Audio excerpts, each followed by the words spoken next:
Hello my quilting friends, Leah Day here with a little tip video for you today.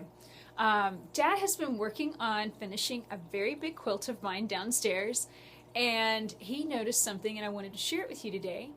He has been quilting first Polka Dot Parade, which is a circular design. It's lots of little circles and then you go inside and fill with a spiral. And he was quilting that for several days or weeks, and it's a really big quilt and he's covering a really big area. And he didn't have any problems. You know, he kind of got the hang of the design and was stitching it and filling it and travel stitching multiple times and not having any issues.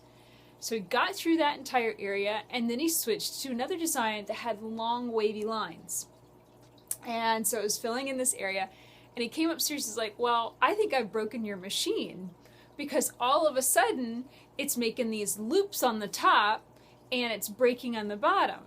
So I went downstairs to take a look at it, and it was making loops, which essentially what he was saying was it was skipping. It wasn't catching the bobbin thread as it was stitching, and that was forming kind of a messy loop at the top, and then it was sometimes shredding the thread completely on the bottom. So I took a look at it. We changed needles. That's always kind of the first thing to do, change needles. And I knew the thread was fine. It was a brand new spool of Isacord thread, so I knew that was fine. Didn't need to change that. Checked his bobbin to make sure it wasn't too linty, that lint could have clogged up the bobbin area, and that was fine as well.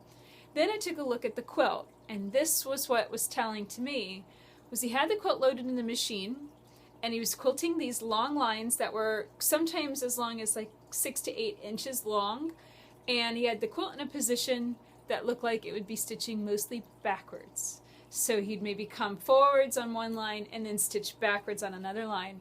And I said, have you noticed that these issues, the skipping or breaking, has been happening when you're stitching in specific directions? And he was like, well, no, he hadn't noticed that. And he also asked, well, why didn't I notice this whenever I was stitching pebbling, which of course, to stitch a circle, you have to stitch in all directions. Well, here's the thing. Free motion quilting can be tricky like this. It can be a beast to learn because all of a sudden it seems like it changes the rules on you. And here's what Dad was experiencing. When stitching a circle, you're only going to stitch in any direction for maybe 3 or 4 stitches. You're not going to be in that direction that your machine might not like for very long. When you're stitching a long wavy line, however, you're going to be going in virtually one direction for 6 or 7 inches. If your machine doesn't like that angle, it's not going to want to stitch it. So you're going to start seeing things like breaking or skipping if your machine doesn't like that angle. So what is the solution here?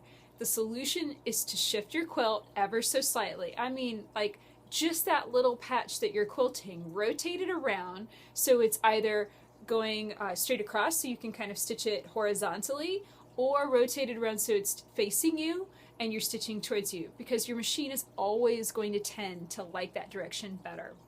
Now I know with free motion quilting we're supposed to be able to go in all different directions, right? But the simple fact of the matter is you have to err on the side of what your machine likes and is willing to stitch. So I hope that this tip video has helped you. Stick with it, keep trying. It's gonna get easier. I know it can be a challenge, but I promise you, the more you do it, the more you'll learn your machine and the better you'll get at free motion quilting. So I hope that you enjoyed this video. Please subscribe to my YouTube channel if you'd like to see more videos with me every single week. Until next time, let's go quilt.